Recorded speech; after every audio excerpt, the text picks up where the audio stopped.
সম্মানিত দর্শক দেখছেন যে যেখান থেকে দেখছেন সবাইকে স্বাগতম। দেখছেন জুনেদ সাকির কর্মসূচিতে পুলিশ বাধা দিচ্ছেন কীভাবে, যে এবং জুনেদ সাকির গণতন্ত্র মঞ্চে পুলিশের কর্মসূচিতে যে বাধা সৃষ্টি করছেন। দেখুন পুলিশের সেই ধস্তাধস্তি কীভাবে সেই মুক্তিকামী জনতাকে পুলিশ বাধা দিচ্ছেন, গণতন্ত্রকামী জনতাকে বাধা দিচ্ছেন এবং কি দাবি নির্বাচনের লিফলেট বিতরণে জুনেদ সাকিরকে মতিঝিলে বাধা দিচ্ছেন পুলিশ। দেখুন সরাসরি। সম্মানিত দর্শক যে যেখান থেকে দেখছেন আমাদের ভিডিওটি অবশ্যই লাইক এবং কি পেজটি ফলো দিয়ে পাশে থাকবেন, এমনকি পরবর্তী আপডেটের জন্য যেন ভিডিওটি আপনার কাছে পৌঁছে যায় আপনি পাশে থাকবেন, এবং কি যে যেখান থেকে দেখছেন আপনার মূল্যবান মতামতটি এবং কি আমাদের কমেন্টস বক্সে জানাবেন।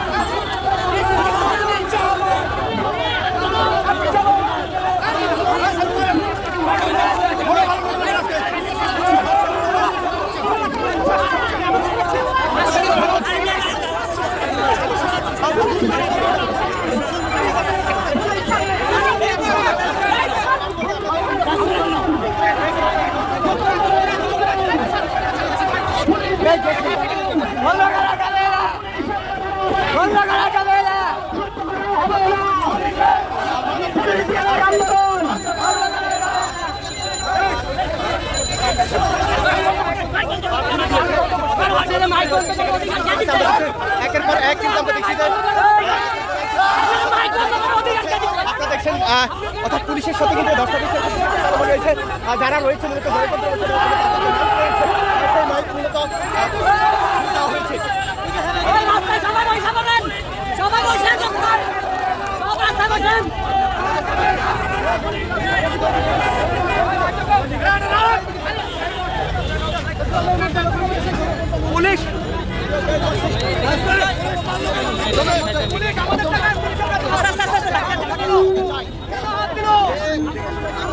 পুলিশ আমাদের যে শান্তিপূর্ণ মিছিল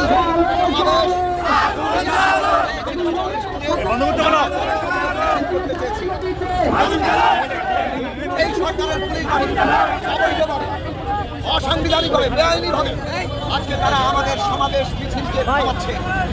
আমরা দেখেছি কিভাবে তারা হামলা করলো, আমরা দেখেছি সংগ্রামী বন্ধুগণ শান্তিপূর্ণ ভাবে আমাদের যে গণসংযোগ পূর্ব সমাবেশ সেই সমাবেশ সম্পন্ন করে আমাদের শান্তিপূর্ণ গণসংযোগ মিছিল করার উদ্যোগ দিয়েছি।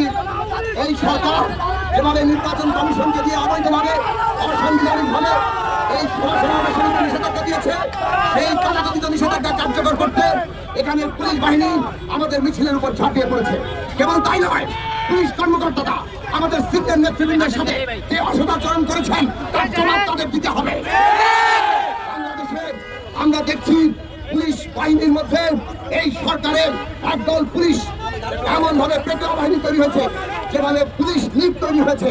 তারা আজকে আমাদের নেতৃবৃন্দের উপরে হামলা করছে, আমাদের নারী কর্মীদের উপরে হামলা করছে, আমাদের নেতৃবৃন্দের সাথে অসদাচরণ করছে।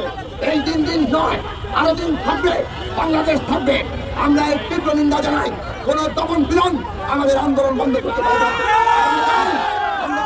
আমাদের সমাবেশ করবো, আমাদের মিছিল করবো, সকাল 9:30 মধ্যে থেকে আমাদের সমাবেশ, আমাদের বিক্ষোভ চলবে, আমাদের গণসংযোগ চলবে। আমরা এই যে আজকে যে কর্মকর্তারা তারা আজকে আমাদের বাধা দিলেন, অসদাচরণ করলেন, তাদের অচিরের জবাবদিহিতার আওতায় আনতে হবে। না তাহলে তার বিচার একদিন এই দেশের মানুষ করবে। বন্ধুগণ,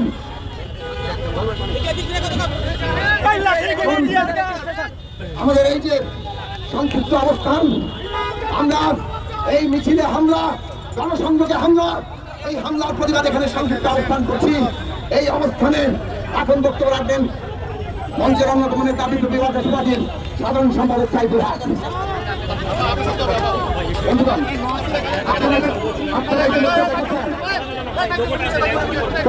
আপনারা দেখেছেন আমাদের গণতন্ত্র মঞ্চের একটা শান্তিপূর্ণ সমাবেশ। আমরা জনসংযোগকালে আমরা এখানে শান্তিপূর্ণ সমাবেশ করেছি। সংক্ষিপ্ত সমাবেশের পরে আপনারা দেখেছেন যখন আমরা গণসংযোগের মিছিল শুরু করি, কোন উস্কানি ছাড়া অত্যন্ত পরিকল্পিতভাবে পুলিশ বাহিনী যেভাবে আমাদের উপরে ঝাঁপিয়ে পড়েছে, হামলা করেছে, আমরা অনেকে আহত হয়েছি, ইতিমধ্যেই পড়ে গেছেন আমাদের নারী নেত্রীরা, তারা যেভাবে হেনস্থার শিকার হয়েছেন, এই ঘটনা আমরা তীব্র নিন্দা জানাই, এটাকে আমরা প্রতিবাদ জানাই। পুলিশের দায়িত্ব হচ্ছে আজকে তারা নাগরিককে বিরোধী দলে যে কোনো শান্তিপূর্ণ সভা সমাবেশ মিছিলকে তারা সুরক্ষা দেবেন। তার পরিবর্তে পেশাগত দায়িত্বের বাইরে যায় আজকে সরকারি দলকে খুশি করতে যে একটা শান্তিপূর্ণ সমাবেশ গণসংযোগের সাধারণ যে কর্মসূচি যেটাকে হামলা আক্রমণের শিকার হয়েছে, এই ঘটনার নিন্দা জানায়, প্রতিবাদ জানায়। যারা এটার জন্য দায়ী তাদেরকে চিহ্নিত করে আমরা আশা করব তাদেরকে চিহ্নিত করবেন, তাদেরকে আইনের আওতায় আনবেন এবং তাদেরকে দায়িত্ব থেকে বরখাস্ত করবেন। এবং একই সাথে বলতে চাই, কোনো হামলা আক্রমণ এভাবে করে আমি এর আগেও কোন বিরোধী দলের সমাবেশকে যেমন দমন করা যায়নি, জনগণের যে ন্যায্য দাবি, জনগণের যে শান্তিপূর্ণ আন্দোলন, আমরা বিশ্বাস করি কোন দমন পীড়নের পথে জনগণের ভোটের যে অধিকার, আমাদের বিশ্বাসযোগ্য নির্বাচনের যে দাবি, কোনোভাবেই এই দাবি থেকে আজকে দেশবাসীকে বিরোধী দলকে আজকে বিচ্যুত করা যাবে না। শান্তিপূর্ণ পথে আমাদের লড়াই চলবে, প্রতিবাদ চলবে, গণসংযোগ চলবে এবং মানুষ এগুলোর ভেতর দিয়ে আগামী 7ই জানুয়ারির যে একতরফা নির্বাচন মানুষ তাকে প্রত্যাখ্যান করবে, তাকে বর্জন করবে। আগামীকাল 11:30টায় মালিবাগের মোড়ে সেখানে গণতন্ত্র মঞ্চের সমাবেশ হবে, তারপরে শান্তিপূর্ণভাবে আমাদের গণমিছিল গণসংযোগ শুরু হবে। সেই কর্মসূচিতে অংশ নেওয়ার জন্য সবার প্রতি আমরা উদাত্ত আহ্বান জানাই। আজকে সভাপতি তিনি এখন এক বক্তব্যের মধ্য দিয়ে তিনি আজকের সংক্ষিপ্ত অবস্থানে তিনি সমাজকে ঘোষণা করবেন। সভাপতি নাগরিকের সাধারণ সম্পাদক আজকে সভাপতি জানান সাংবাদিক বন্ধুরা, পাকিস্তানে এই ধরনের আচরণ করেছিল বলে আজকের এই আচরণের জন্য আমরা নিন্দা জানাই পুলিশ বাহিনীর পক্ষে। আমরা নিন্দা জানাই, আপনাদের বিচার বাংলাদেশিত হবে।